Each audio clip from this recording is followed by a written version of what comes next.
Hi, everybody. This is Kate Haley with Glazer's Camera here in Seattle, Washington. We are in the middle of the week here. It is Wednesday, and we're celebrating lenses this week as part of our 85th anniversary event. That's right, 85 years here in Seattle, third generation, family-owned independent camera store. So how awesome is that? I think it's pretty awesome. We also have a great rental department. So if you're thinking about trying out some lenses, it's a great way to get started. Rent a lens before you buy. So speaking of lenses, we have a lot of great programming this week. And today we have two, not one, but two sessions with different individuals from Sigma. One is with our regional sales technical representative, Aaron Norberg, and we're going to talk about landscapes after dark. So talking about those night skies that people love to photograph, maybe trying to get that Milky Way in the shot and all that good stuff. But before we get started, I want to remind you that you want to be sure to sign up for these sessions. We're sending out emails post the session with special promotions that are typically available for a very limited time and are only available to those who register or sign up or can come into the store to take advantage of those offers. So this is a part of this event, bringing you online education and bringing you great promotions as we get into the fall season. If you have questions during this session, do not be shy. Post those in the comments on the Facebook live feed or in the YouTube chat, and we'll do a little Q&A throughout this session. Let me introduce Aaron. So Aaron, if you could stop your screen sharing for a moment so we can see your face, and you can say hi to everybody. Hey, everybody. This is Aaron Norberg. Aaron, tell us a little bit about you and your background, and then we'll get started on the presentation. Sure, sounds good. Yeah, so I'm a tech rep with Sigma. I've been kind of dabbling in photography since I was in middle school.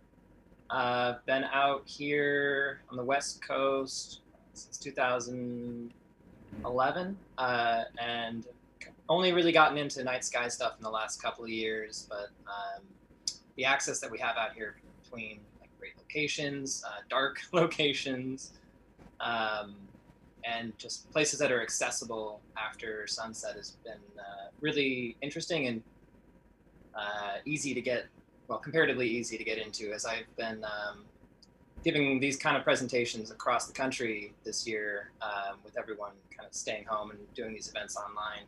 It's kind of amazing how rare dark skies can be in the US now. So Right. Well, we're further, we're out here on the West Coast, and we are super fortunate because within a few hours, we can get to a place that's pretty dark, only a little bit of light pollution, and sometimes no light pollution. That really helps you get those images. So, yeah. Okay, I'm excited for this. We've actually gone out and done this together at an event. Was that last summer? That was last summer, wasn't it? With Jack Fusco, who's one of your ambassadors. It feels like it might have been longer ago, but it was, August of 2019. And those are still some of my favorite images that I got to create that night. So without further ado, just a quick reminder again, if you have questions during the session, please post those in the comments or chat, and we'll do some Q&A throughout this session. And so Aaron, with that said, let's get started. Sounds good. Let's jump on in. And as Kate mentioned, this is kind of a technically involved field. So if you have questions as we're going through any of the material, please post your questions to the discussion forums in either Facebook or YouTube, depending on where you're watching. We'll be keeping an eye on those as we go along, and we'll try to make sure everyone's questions get addressed. So with that said, we'll just jump right in. This is kind of a quick summary of what we're going to be looking at in the next 45 minutes or so. We're going to start by trying to figure out what locations are best suited to night sky photography, when to schedule our outings to get our best conditions, and what equipment we're going to want to have with us to make the most of our time out there. And then after we've gone through some of the basics, we'll get into some of the specifics on how to get your camera settings to capture the scene as you're seeing it. So we'll start with location scouting. And in night sky photography, location scouting ahead of time is crucial for success.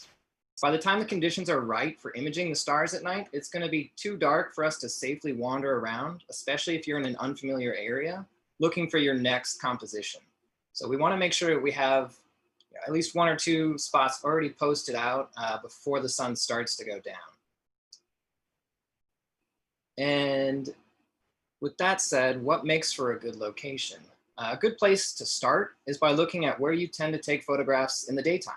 And personally, I find that the locations that I photograph when I'm out shooting landscape imagery tend to lend themselves well to night sky photography as well.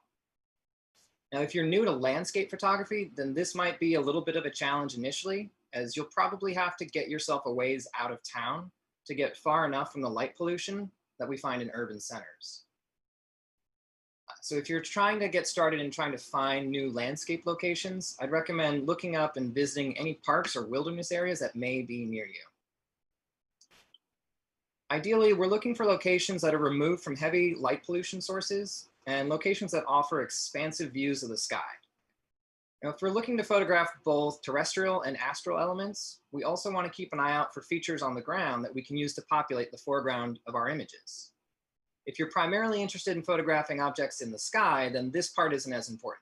In that case, it's just most important to get as far away from light pollution as possible. Now, that being said, not all landscape scenes are going to lend themselves well to night sky locations.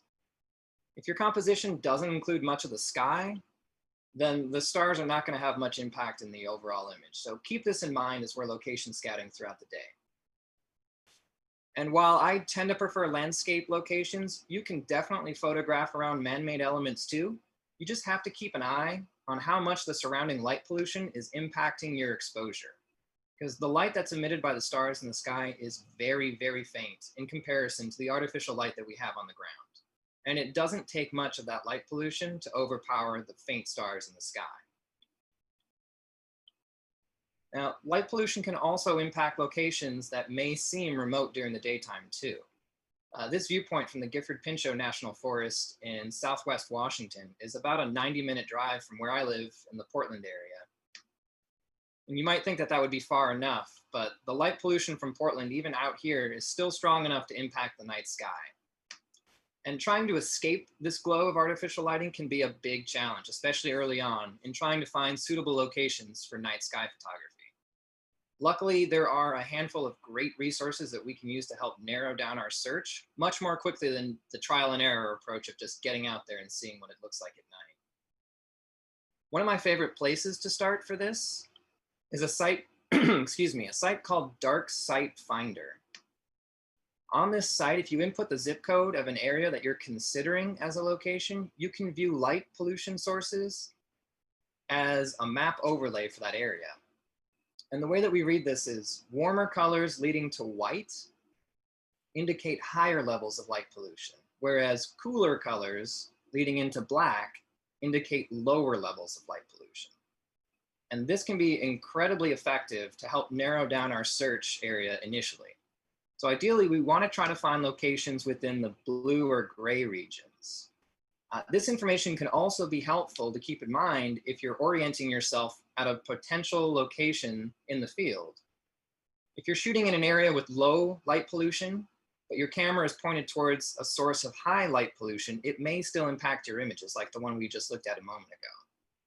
On the other hand, if you have to shoot from an area, or you choose to shoot from an area that has higher than ideal levels of light pollution, if you can point your camera towards a darker region on that map, that can help you make the most of that location.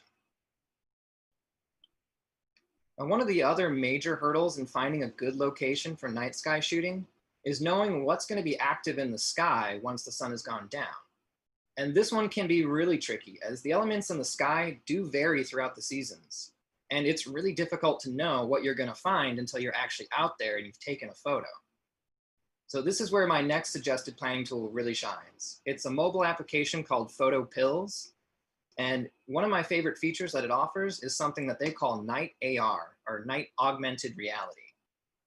When you have this app installed on your phone, when you're at a location that you're scouting for a night sky image, you can take a photo from the app, and PhotoPills will overlay an augmented reality image of what will be in the sky from that location at night. You can also move your time frame around within the app to see how those elements will change over time, which can be helpful in gauging if there might be a better time to photograph from the location that you're currently scouting. I find it to be incredibly helpful for visualizing what otherwise requires just a lot of trial and error out in the field.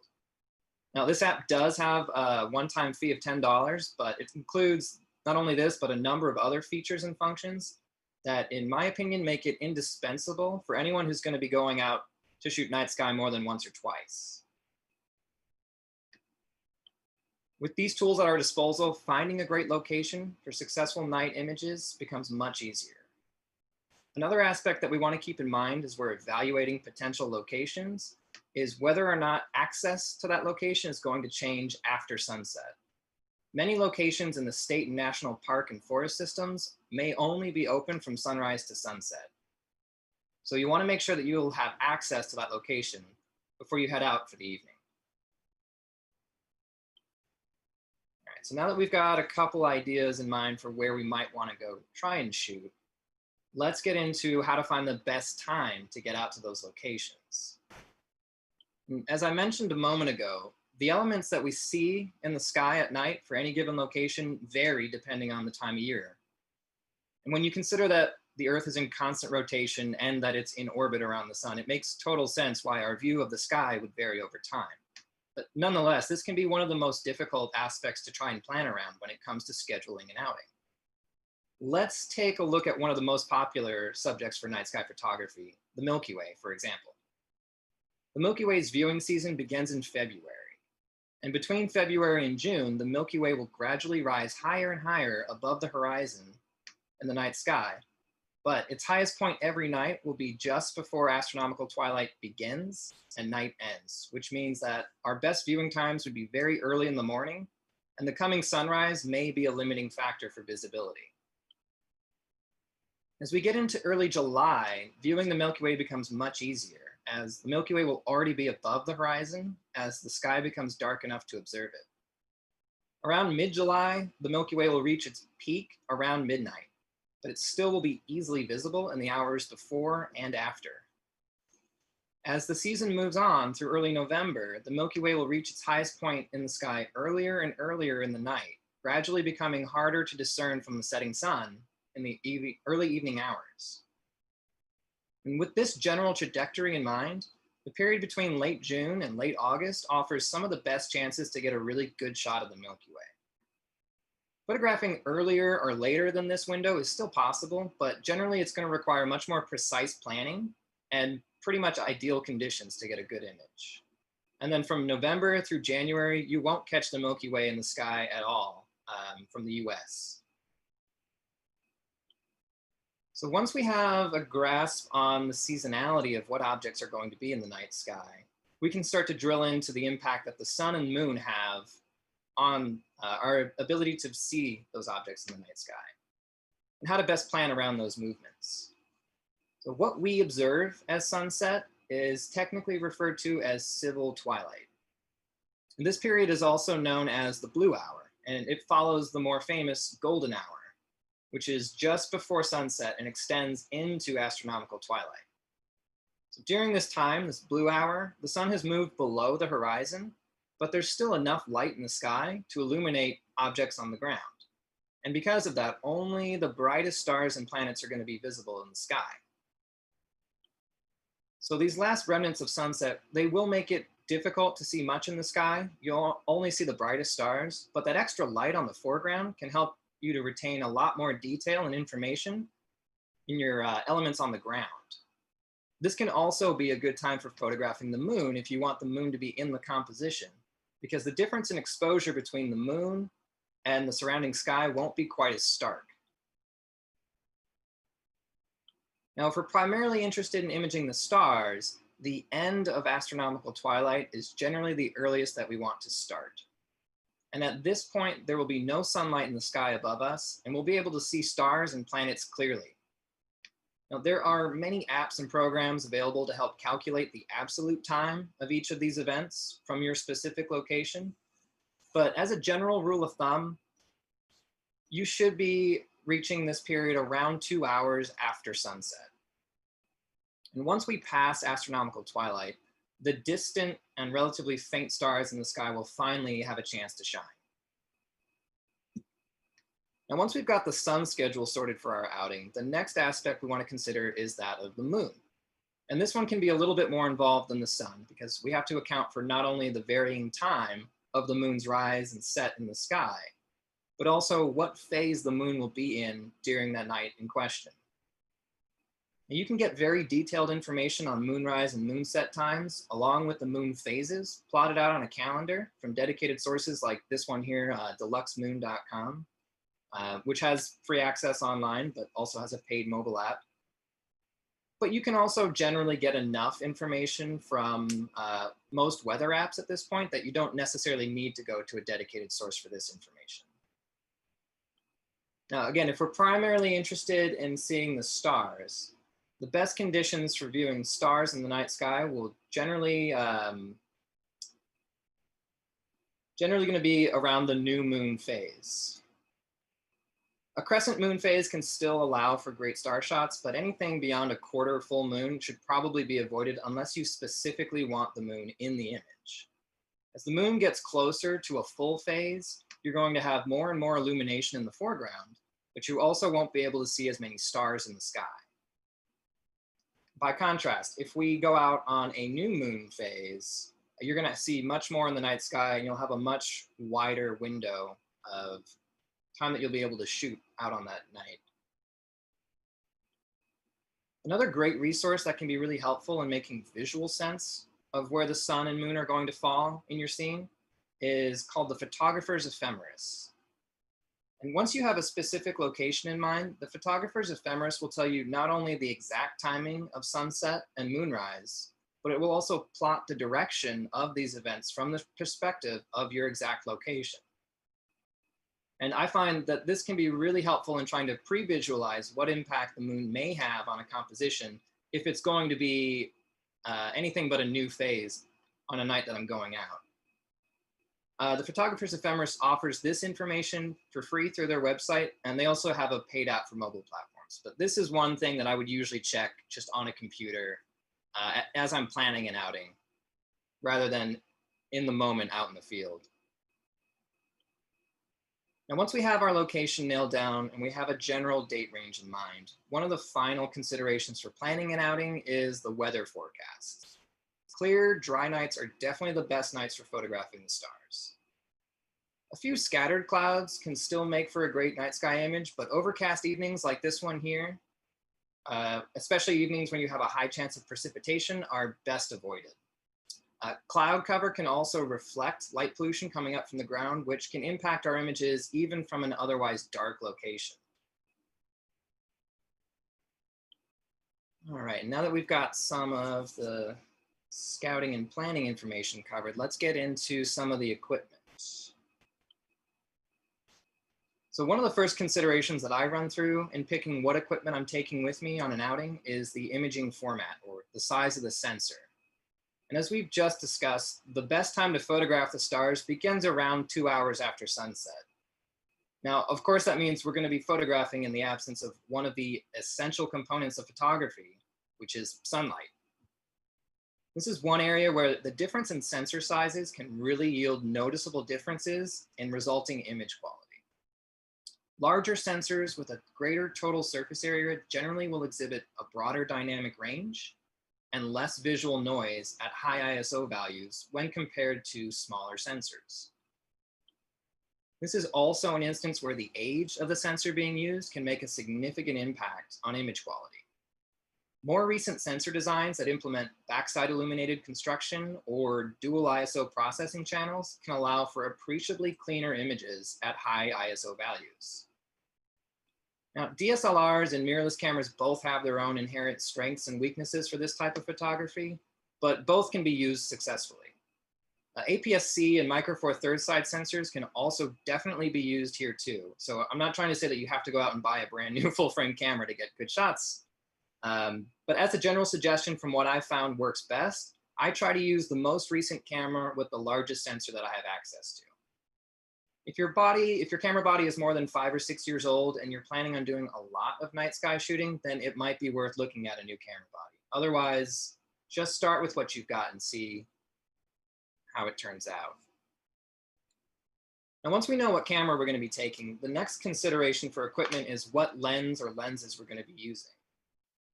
For me, there are two primary considerations when weighing my options. The first would be the field of view, or the perspective of the lens, and the second would be the maximum aperture, or how much light it can transmit. So let's start with field of view, which is best represented by focal length.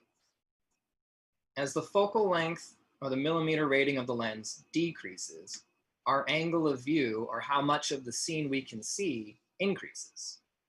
And this allows us to see more of the sky and more of the foreground in the scene before us. So to make visual sense of that, let's take, for example, this scene from the Mount Hood National Forest here in Oregon. This image here was made using a 24 millimeter field of view. And it's a pretty common focal length. It's covered by most of the lenses that you would find bundled with camera bodies. So there's a good chance anyone watching this would be able to shoot an image with this perspective. Now, for comparison's sake, this next image was made using a much wider focal length of 14 millimeters from the exact same position. And you can see how much more of the night sky we can see with that wider angle lens. Now, the trade-off here is that of scale. The more we see of the sky, the smaller the individual stars will become. So keep this in mind as you're deciding what lens or lenses to bring with you on your outings. If you want to see as much of the sky as possible, you want to stick to the wider side of your focal length options. Now, if you want to see more detail from specific stars or close in on constellations, then you might want to try a lens that has a little bit longer focal length.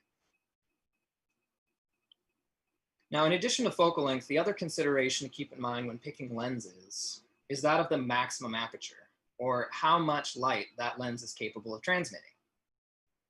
This attribute can make an incredible difference in the relative ease and overall success of your outings, as again, we're going to be out shooting well after the sun has left the sky, and we really need to be able to capture as much light as possible from the scene in front of us.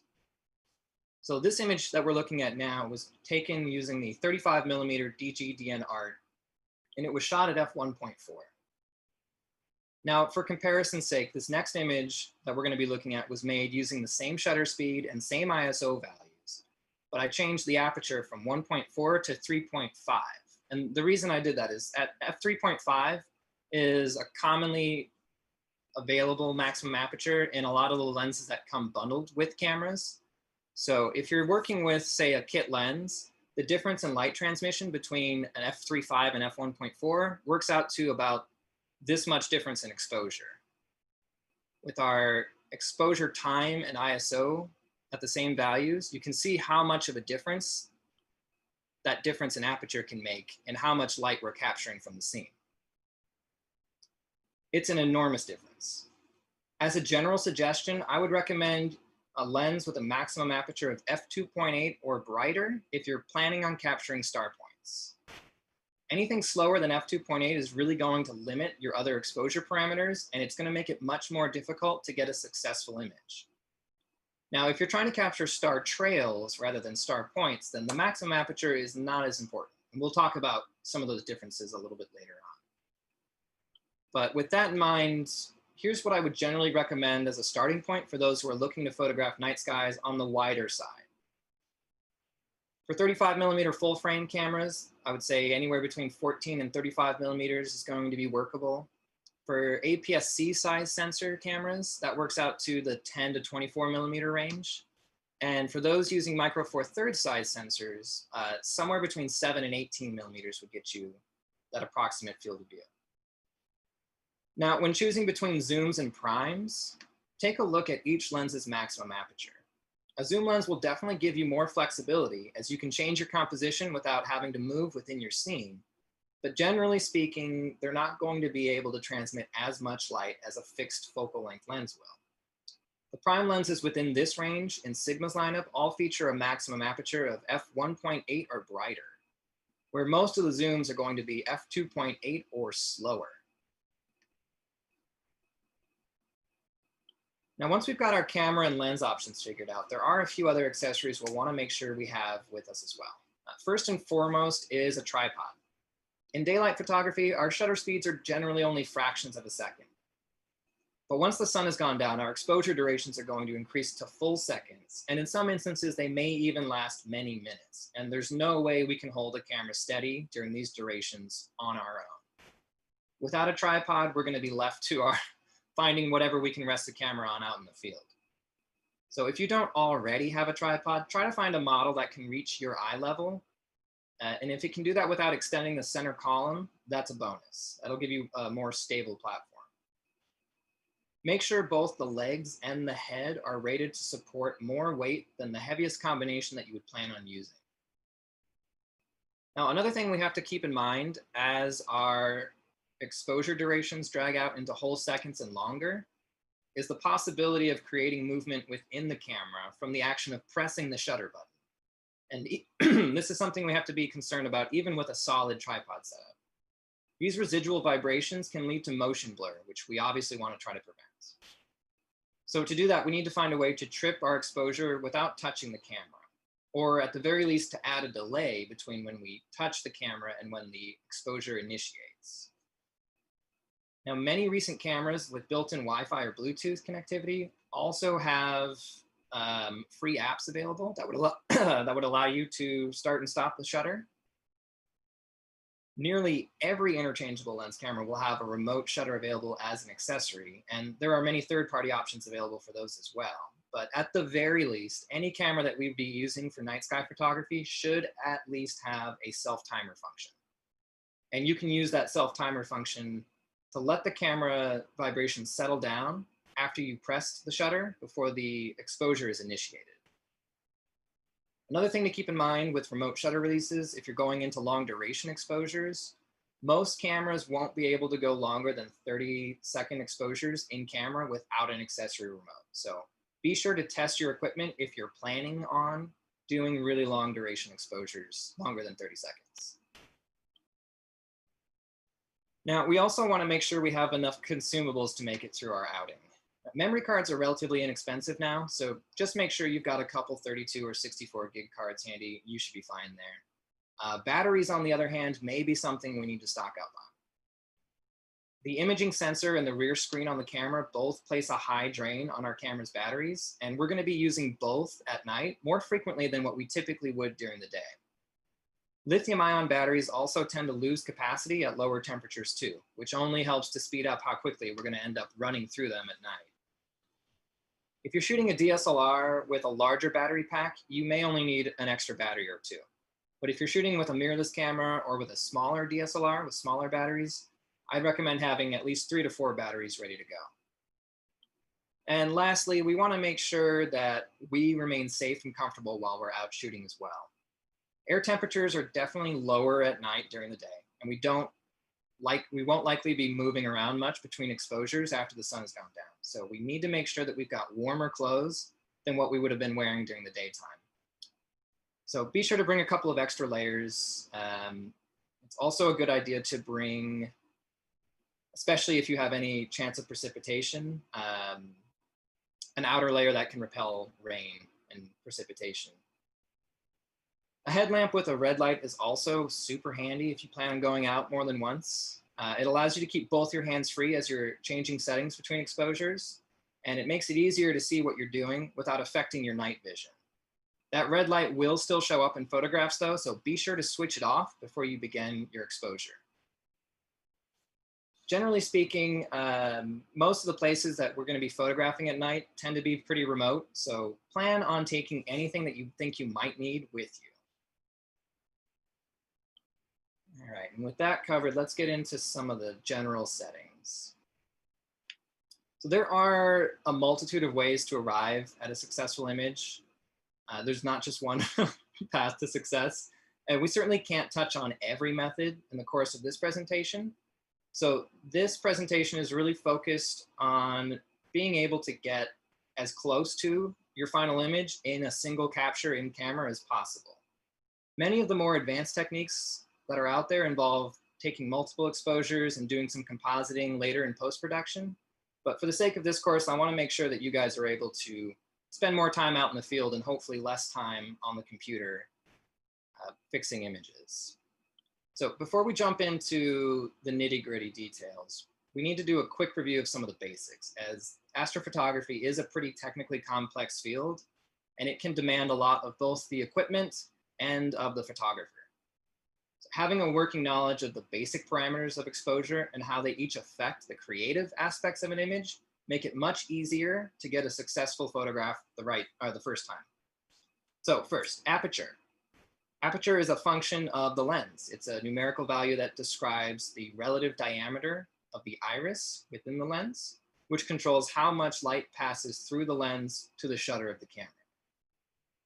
Our next attribute is shutter speed, and this is a function of the camera body.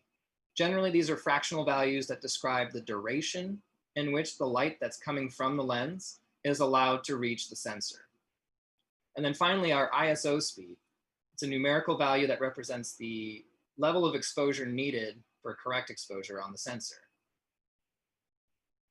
Now, in addition to controlling how much light passes through the lens, our f-stop, or lens aperture, also impacts the image's depth of field.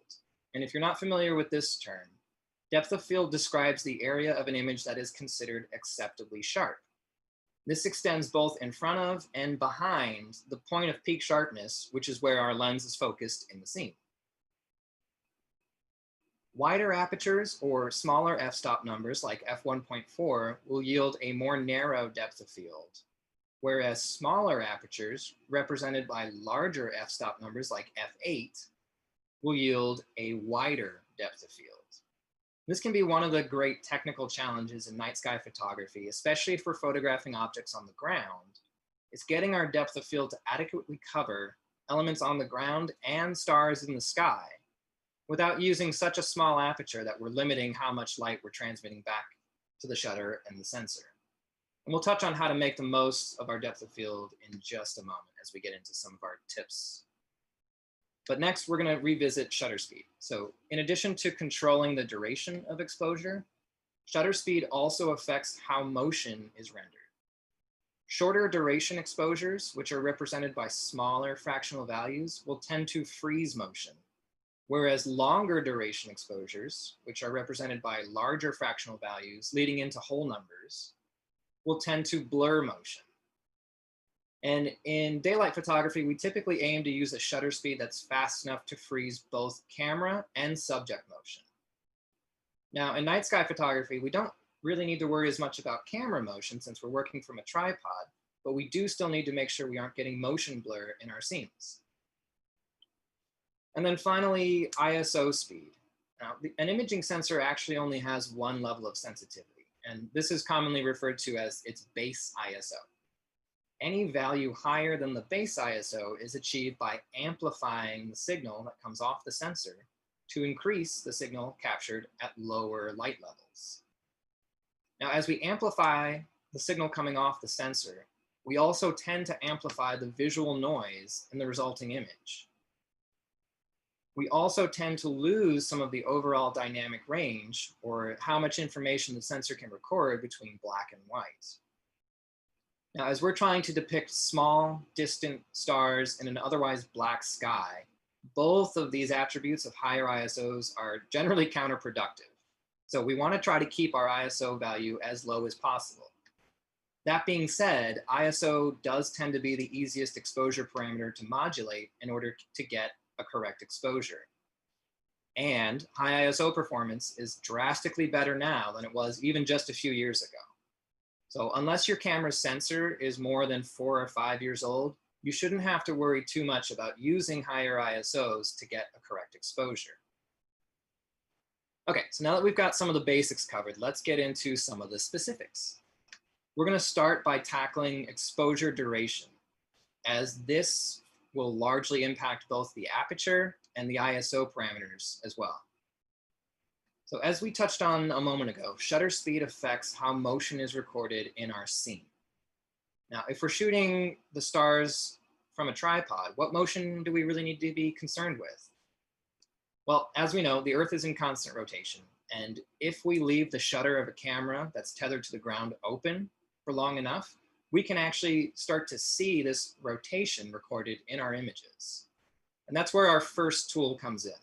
The 500 rule aims to help us gauge how long we can go with an exposure duration before our star points on the right start to trail into blurred star trails on the left. Now, this principle is pretty straightforward to understand and to implement. We simply divide the number 500 by our effective focal length to arrive at the maximum number of seconds that we can leave the shutter open before we start to see motion blur. Now, of course, there are a couple caveats to observe here. First, the principle requires that we know our effective focal length, which means the size of your camera sensor may play a factor. Second, the relative success of this principle can depend on the resolution of your camera sensor or how much detail it's saving with each image, as well as your own subjective determination of what is acceptably sharp. Personally, I've found that when I'm working with sensors of 18 megapixels or higher resolution, I need to be a little bit more conservative with my exposure duration than what this principle would suggest. If you find that that's the case, you can either use a smaller number than 500 for your calculation, or you can simply decrease your exposure duration from whatever the 500 rule calculation results. So before we get into plugging numbers into this, we're going to touch back on sensor size because that will impact our calculations here. So the keystone to these crop factors with different sensor formats is the dimensions of the 35 millimeter film. So digital sensors that match the dimensions of a 35 millimeter piece of film are referred to as full frame. And these have a one-time crop or effectively no crop.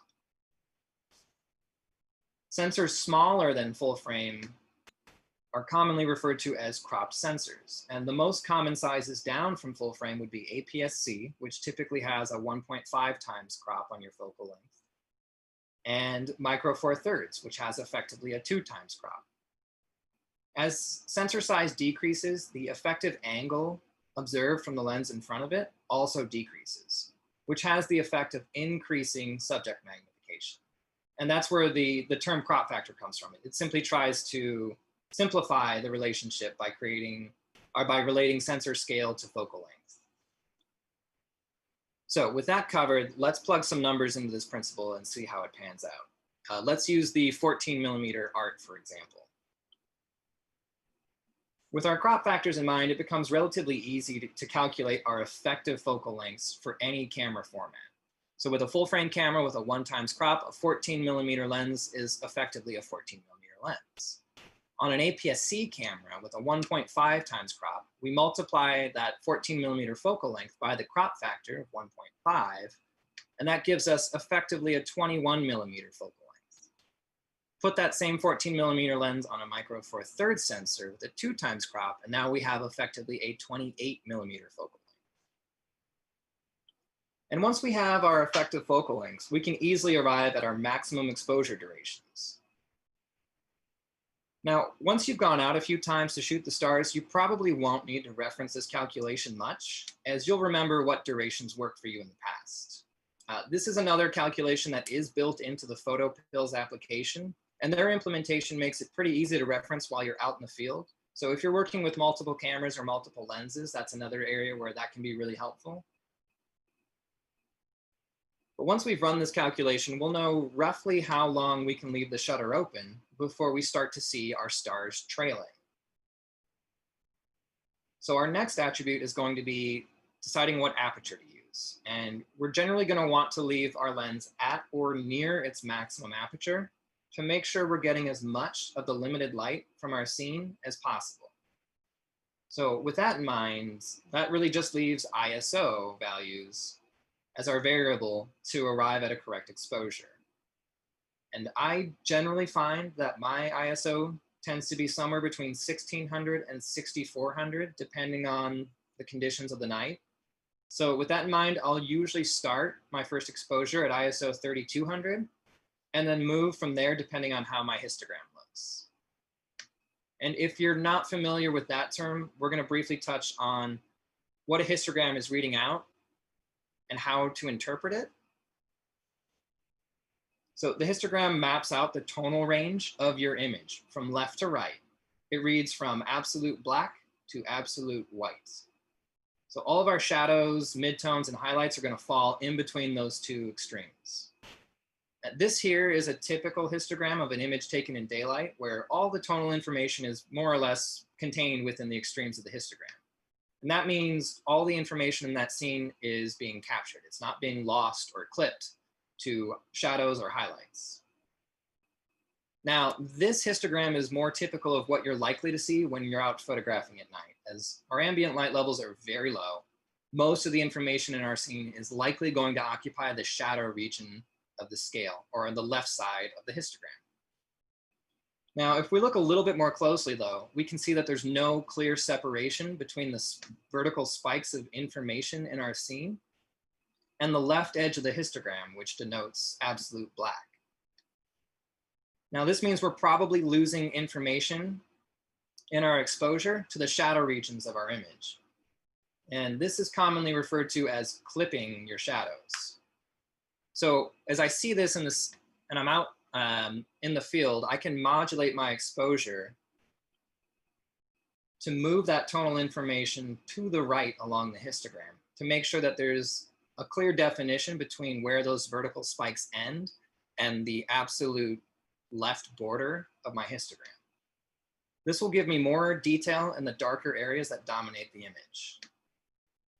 For night sky images, do expect that your histogram is likely going to be biased to the left side of your histogram. Just make sure that we're not losing information to shadow clipping. All right, so that should get us pointed in the right direction for getting exposure settings for star points. But what if we want to image star trails? When we're imaging star trails, we're trying to actually accentuate the rotation of the Earth rather than minimize it. So instead of staying within the maximum duration that we figured using that 500 rule principle, we're actually going to intentionally go beyond it. But once we get into minute-long exposures, you can easily burn up a lot of time and a lot of your batteries by simply bracketing your exposures until you get it right.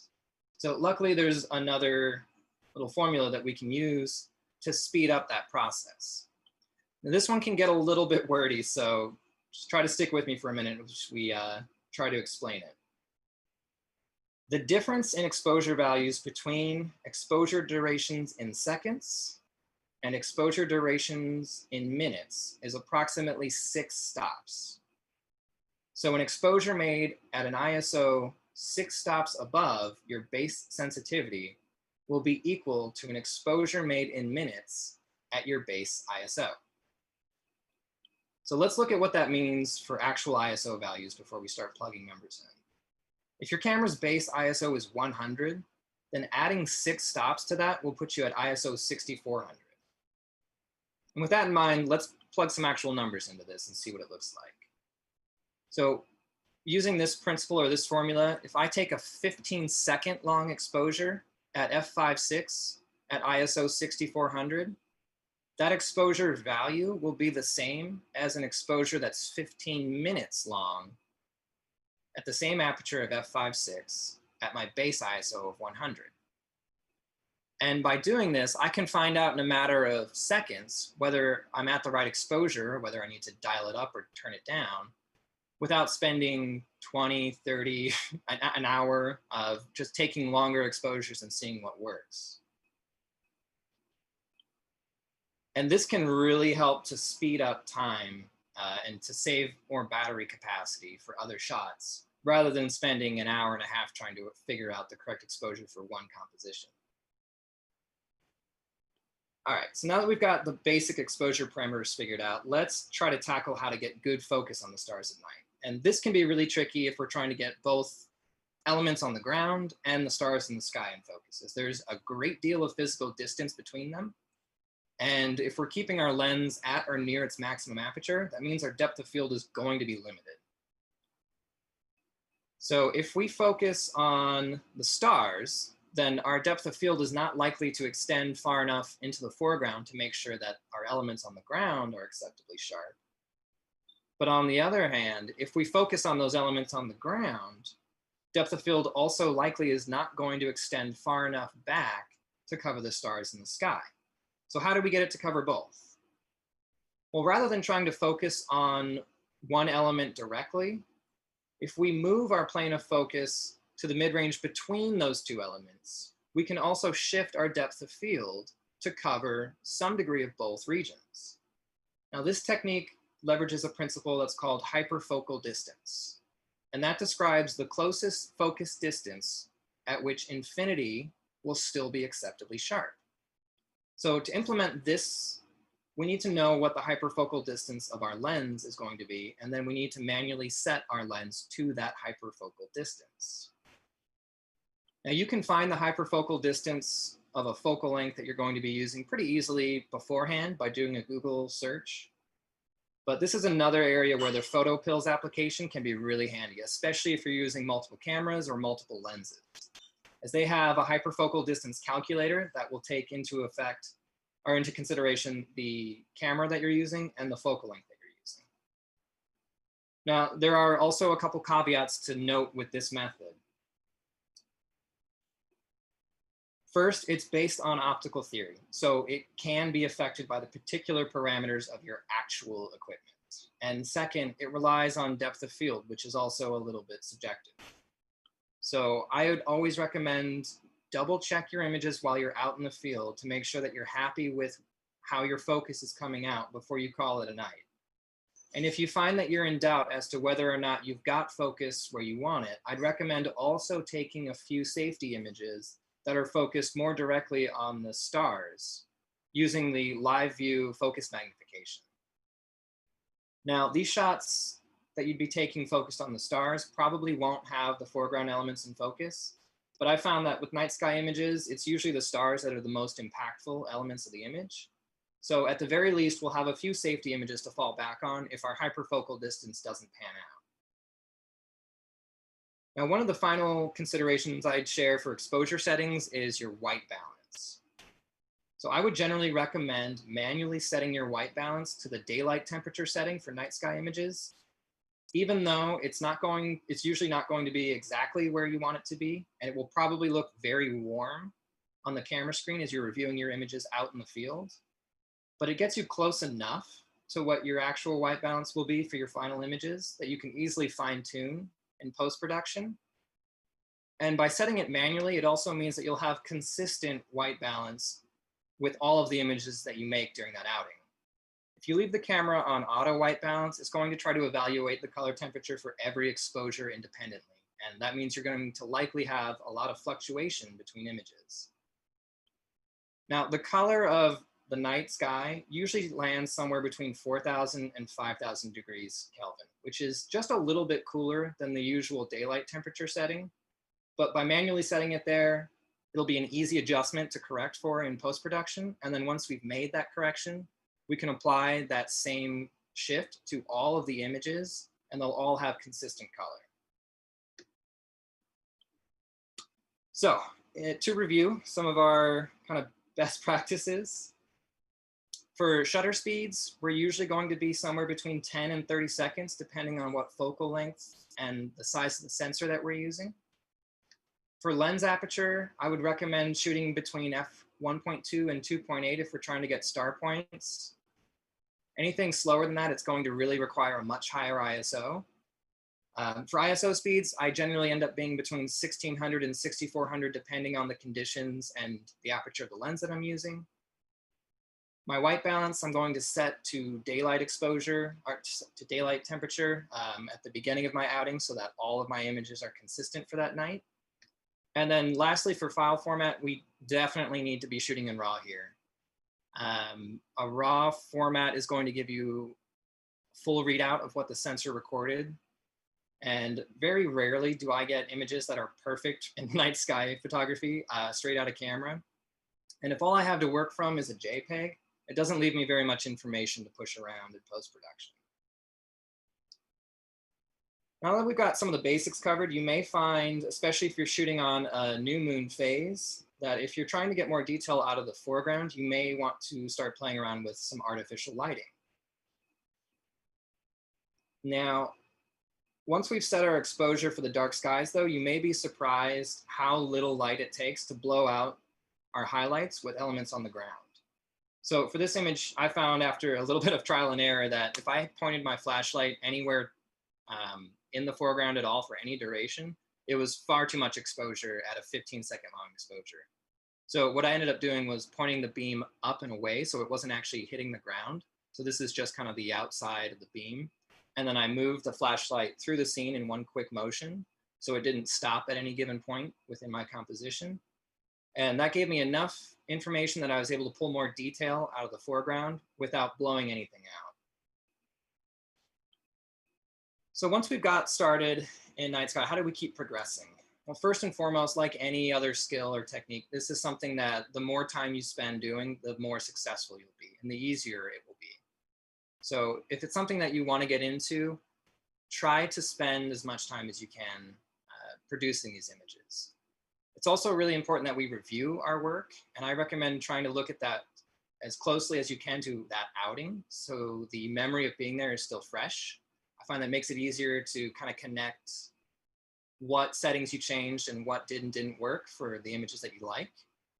I also would definitely recommend trying to get other people's feedback to your work as much as possible, because other people will always see things in our own work that we don't see ourselves. But first and foremost, make sure that you're having fun out there. Otherwise, we're just standing out in the dark by ourselves for no reason. And that is the end of our material. Are there any questions that came in that we didn't address? Got a couple minutes here. That's not, okay, there we go. No, actually, I keep asking them. I've asked them twice. One person was talking about photo stacking. Have you done that at all? So if you have a camera that maybe you can't push that ISO up high enough, have you done any of that where maybe you're blending different exposures and then blending them in post? I haven't done it for night sky. I have done it in a few other instances. Some of the more advanced techniques, you can do multiple exposures to either focus stack if you want to get greater depth of field than what your lens is able to do at your maximum aperture, which we're probably using just to get as much light through. So in that instance, we would have the camera set and we would take a number of different exposures and slowly move our point of focus throughout our scene between those exposures. And then we can blend the depth of field between those resulting images into one image to give us much greater depth of field than what a single image would have captured. Another instance where that could be handy in night sky photography would be to average out your exposure for a cleaner image. If you take a number of different exposures, there are softwares that can analyze the multiple images to find which bits are points of visual noise and to remove those for a cleaner final image. Both of those can be a little bit trickier with night sky photography because we have stars that are going to be in different positions between those exposures, and you may be surprised by how quickly the positions can change. So if you're getting into that kind of level of trying to get past what you can easily do in one exposure, I think that's one instance where having a star tracker accessory can be really handy, because these accessories will mount between the tripod and the camera, and it will counteract the rotation of the Earth to make sure that those stars remain in the same point within your composition from shot to shot. One of the big caveats with that, though, is as the rotation is offsetting the rotation of the Earth, any elements that you have on the foreground typically will then show that ghosting movement that the stars would otherwise have. So that would be an instance where you'd have to kind of pick one image and use that as a mask for your final composite. Right. That totally makes sense. And someone had just asked about star trackers. So have you played around with any of those yourself, or maybe just a little bit? Yeah, I find star trackers can be really helpful if you want to get into some of these more advanced techniques like we just talked about, kind of stacking multiple images. That can make it a lot easier. It's also really handy if you're primarily interested in photographing the stars and you're less concerned with what's on the ground. Gotcha. As we talked about kind of earlier on, as our focal length decreases and our angle of view increases, the scale of the objects in the sky are going to become smaller and smaller. So it can make it really hard if you want to focus on a specific constellation or a specific element in the sky. They'll be too small to really see. So going the other direction, going with a longer focal length, gives you more magnification, and it makes those small distant objects appear larger in your resulting image. But as we also looked at with our exposure duration calculator, the focal length does play into how much time we can leave that shutter open before the stars start to trail. So if we want to show more magnification than, say, I would say anytime you're using a lens that's 50 millimeters or longer, if you don't have a star tracker, that's going to give you an extremely narrow time frame for exposure duration, which means you're probably going to have to use a much higher ISO. So that's another instance where having a star tracker, if you're trying to use longer focal lengths so that you can get better magnification of the stars, and you're less concerned about showing the overall scene with as many stars in the sky as possible, that's another instance where a star tracker is really handy.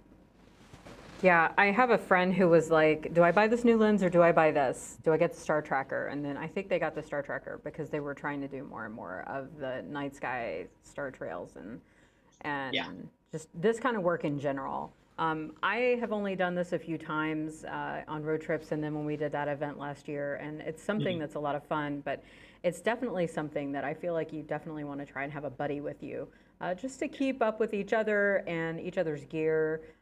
We had a different session with a different brand at the beginning of our anniversary event, and one of the tips that they had recommended was getting those tiles, you know, so having like a tile in your camera bag, and then you have one on your keys or whatever, so you can like find your bag if it gets lost in the dark. Which after having been out there at like 2 a.m. on that lookout to Rainier, I could totally have seen that happening. I wonder if any of us lost gear that night. I feel like we didn't, but who knows? Yeah, probably some lens caps and smaller things didn't make it back. Oh, I'm good at losing those. Let's see here. All right. Well, I'm gonna say we're good with this. We got a lot of thank yous from folks. We have a lot of regulars tuning in, which is pretty cool. That we have some regulars like John Cornicello and a couple of others. And Jack says thank you for the session and all of that information. And then I will just say thank you, Aaron, for helping to make this happen. It's a topic that's very, very popular right now. And I almost feel like part of that is because of where we are and the access that we have out here in our neck of the woods to get to places that have that darker sky. So it's a lot of fun to get out there and play around with that. If you are not quite ready, or maybe you feel like you don't have the right lens, there's an opportunity for you to obviously purchase gear to help fill out that kit, or you could rent lenses just to get started and figure out exactly what you want to have in your kit for this kind of work. So again, more thank yous are coming in. Just a reminder, if you sign up for a session, you'll get a follow-up email with a special promo that's only happening for a very short period of time. So don't miss it. Just hit that little checkbox and be sure to sign up.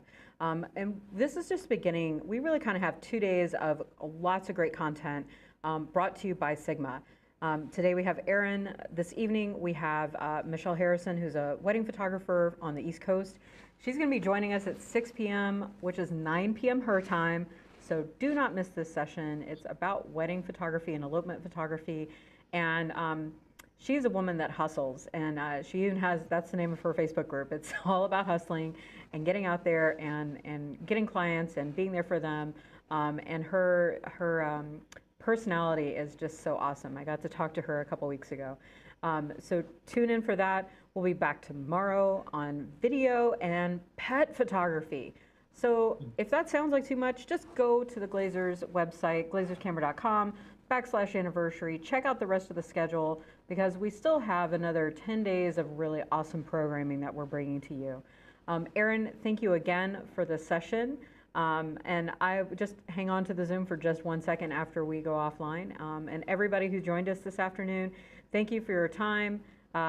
Let us know if you have suggestions for other events. Feel free to send us an email or let us know sometime in the next chat room.